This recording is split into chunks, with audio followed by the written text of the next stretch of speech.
आपका स्वागत है दोस्तों क्लास 9th के मोस्ट इम्पोर्टेंट चैप्टर में। ये हमारा भूगोल का चैप्टर नंबर 1 है जो मोस्ट इम्पोर्टेंट है। एग्जाम में इस चैप्टर से ज़्यादातर क्वेश्चन पूछे जाते हैं। भारत, आकार और स्थिति चैप्टर का नाम है। पहला क्वेश्चन देखेंगे दोस्तों, मैं आपको मोस्ट इम्पोर्टेंट क्वेश्चन बताने वाला हूँ इस चैप्टर के, तो ध्यान से देखिएगा। कर्क रेखा किस राज्य से नहीं गुजरती है? तो कर्क रेखा राजस्थान से गुजरती है, उड़ीसा से नहीं गुजरती है, इसका सही आंसर हो जाएगा। लेकिन किस किस से गुजरती है? राजस्थान से गुजरती है, छत्तीसगढ़ से गुजरती है और त्रिपुरा से गुजरती है, याद रखेंगे। यहाँ पे देखेंगे दूसरा नंबर जो मोस्ट इम्पोर्टेंट, ये भी क्वेश्चन है, भारत का सबसे पूर्वी देशांतर कौन सा है? तो पूर्वी देशांतर कौन सा है ये एग्जाम में पूछ देता है दोस्तों, तो इसे याद कर लीजिएगा। इसका आंसर होगा 97 डिग्री 25 पूर्व देशांतर, इसका सही आंसर है 1 नंबर, याद रखेंगे। अब तीसरा नंबर में देखेंगे दोस्तों, यहाँ पे देखेंगे उत्तरांचल, उत्तर प्रदेश, बिहार, पश्चिम बंगाल और सिक्किम की सीमाएं किस देश को छूती है? तो किस देश को छूती है? तो याद रखेंगे नेपाल को छूती है, इसका सही आंसर हो जाएगा नेपाल। आप यहाँ पे देखेंगे चौथा नंबर का क्वेश्चन है जो मोस्ट इम्पोर्टेंट है, एग्जाम में ये क्वेश्चन आता है, तो ध्यान से देखेंगे। ग्रीष्मावकाश में आप यदि कवरत्ती जाना चाहते हैं तो किस केंद्र शासित क्षेत्र में जाएंगे? तो ये हो जाएगा लक्षद्वीप, याद रखेंगे लक्षद्वीप में जाएंगे, इसका सही आंसर हो जाएगा। अब यहाँ पे देखेंगे 5वां नंबर का क्वेश्चन दोस्तों, मेरे मित्र एक ऐसे देश के निवासी हैं जिस देश की सीमा भारत के साथ नहीं लगती है, आप बताएं वह कौन सा देश है? हमें इससे देखकर बताना है। तो यहाँ पे देखिए अथवा लिखा है, इसमें से किस देश की सीमा भारत के साथ नहीं लगती है? तो आपको बताना है भारत की सीमा किस देश से नहीं लगती है। भूटान से लगती है, बांग्लादेश से लगती है, नेपाल से लगती है। तो एक ये है जो ताजिकिस्तान, इससे नहीं लगती, इसका सही आंसर हो जाएगा। अब यहाँ पे देखेंगे 6ठा नंबर का क्वेश्चन दोस्तों, भारत देश किस गोलार्ध में स्थित है? मोस्ट इंपोर्टेंट क्वेश्चन है, ये क्वेश्चन एग्जाम में ज़्यादातर पूछा जाता है, तो ध्यान से देखेंगे। भारत देश किस गोलार्ध में स्थित है? तो ये उत्तरी गोलार्ध में स्थित है, याद रखेंगे। ये क्वेश्चन मोस्ट इंपोर्टेंट, इसका आंसर हो जाएगा 1 नंबर। यहाँ पे देखेंगे 7 नंबर में जो क्वेश्चन है, ये क्वेश्चन भी मोस्ट इंपोर्टेंट है, एग्जाम में ये क्वेश्चन ज़्यादातर पूछा जाता है। भारत की मानक यमोत्तर कितने डिग्री को माना गया है?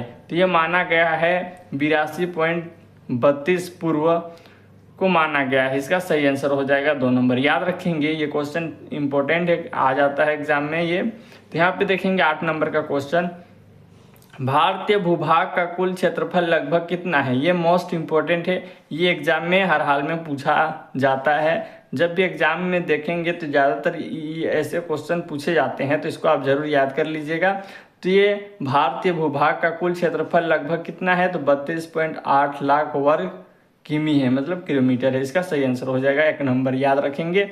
अब यहाँ पे देखेंगे 9 नंबर जो मोस्ट इंपोर्टेंट है, सभी को याद होगा, कर्क रेखा किस राज्य से गुजरती है? तो कर्क रेखा जो है झारखंड से गुजरता है, इसका सही आंसर हो जाएगा 2 नंबर। यहाँ पे देखेंगे दोस्तों 10 नंबर का क्वेश्चन, भारत का क्षेत्रफल विश्व के कुल भौगोलिक क्षेत्रफल का कितना प्रतिशत है? तो ये क्वेश्चन भी मोस्ट इंपोर्टेंट है, मैं सारे इंपोर्टेंट क्वेश्चन बता रहा हूँ, जरूर आप इसे याद करते हुए चलेंगे। 2.4% है, कितना है? 2.4% है, याद रखेंगे। ये मोस्ट इंपोर्टेंट क्वेश्चन, इसका सही आंसर हो जाएगा 1 नंबर। आगे बढ़ते हैं, यहाँ पे देखेंगे दोस्तों 11 नंबर का क्वेश्चन, भारतीय मानक समय IST, GMT या यूनिवर्सल टाइम से कितने घंटे आगे या पीछे है? तो कितने घंटे आगे या पीछे है? तो 5 घंटे 30 मिनट आगे है, कितना है? आगे है, इतना ही याद रखेंगे। यहाँ पे देखेंगे ये मोस्ट इम्पोर्टेंट क्वेश्चन है, इसे आप जरूर याद कर लीजिएगा। भारत में सबसे लंबी तट रेखा वाला राज्य है, तो कौन है? तो इसका सही आंसर हो जाएगा गुजरात है, कौन है? गुजरात, याद रखेंगे। 13 नंबर देखेंगे दोस्तों, इनमें से कौन देश भारतीय उपमहाद्वीप देशों की गिनती में नहीं आता? यहाँ पे देखेंगे इनमें से कौन देश भारतीय उपमहाद्वीप देशों की गिनती में नहीं आता? तो ये है चीन, कौन है? चीन, इसका सही आंसर है।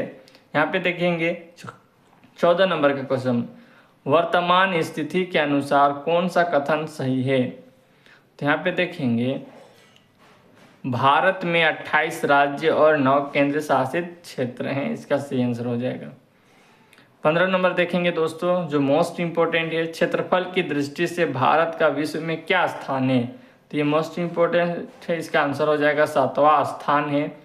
क्षेत्रफल की दृष्टि से भारत का विश्व में कितना स्थान है? 7वां स्थान है, याद रखेंगे, ये मोस्ट इम्पोर्टेंट है। यहाँ पे देखेंगे कुछ इम्पोर्टेंट क्वेश्चन दिए हुए हैं, इनको अगर आप याद कर लेते हैं तो आपको इस चैप्टर से कोई भी क्वेश्चन पूछा जाए उसका आंसर आप आसानी से दे सकते हैं। पहला क्वेश्चन जो मोस्ट इम्पोर्टेंट है, भारत की स्थलीय सीमा रेखा कितनी है? तो 15,200 किलोमीटर है, याद रखेंगे। कौन सी रेखा भारत को लगभग 2 बराबर भागों में बांटती है? तो वह है कर्क रेखा। कौन है?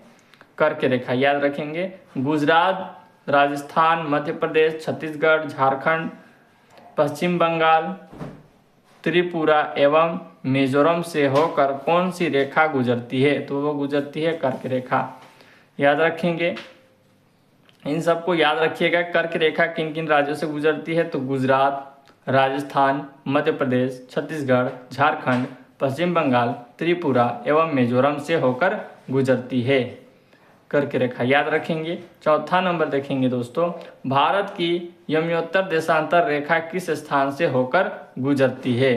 तो ये उत्तर प्रदेश में मिजोरम से, याद रखेंगे, मिर्ज़ापुर से, याद रखेंगे, थोड़ा सा गलती हुआ, उत्तर प्रदेश में मिर्ज़ापुर से, याद रखेंगे। यहाँ देखिए 5वां नंबर, भारत के पूर्वी पड़ोसी देश कौन है? बांग्लादेश और म्यांमार है, याद रखेंगे। 6ठा नंबर देखेंगे दोस्तों, भारत के उत्तर में पड़ोसी देश कौन से हैं?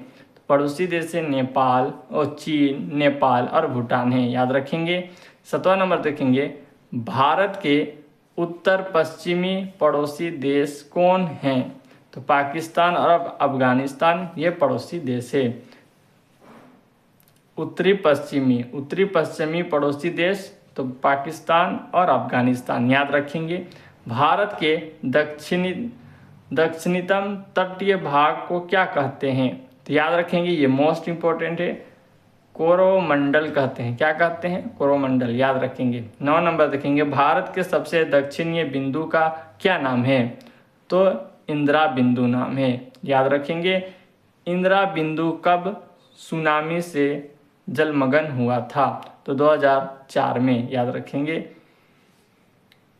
यहाँ पर देखेंगे दोस्तों 11 नंबर का क्वेश्चन है, पश्चिम बंगाल, सिक्किम, असम, मेघालय, त्रिपुरा की सीमाएं किस देश को छूती है?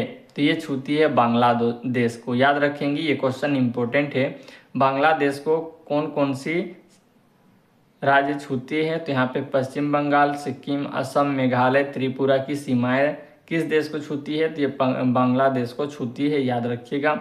12 नंबर देखेंगे, सन 1869 में स्वेज नहर के खुलने से भारत और यूरोप के बीच की दूरी कितनी कम हो गई थी? तो ये इम्पोर्टेंट है, तो आपको याद होना चाहिए, 7000 किलोमीटर कम हो गई थी, याद रखेंगे।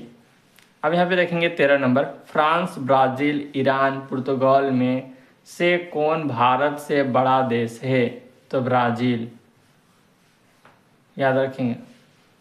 14 नंबर देखेंगे, बंगाल की खाड़ी में स्थित द्वीप समूह है अंडमान और निकोबार, ये मोस्ट इम्पोर्टेंट है, बोल देगा बंगाल की खाड़ी में स्थित द्वीप समूह है, कौन है?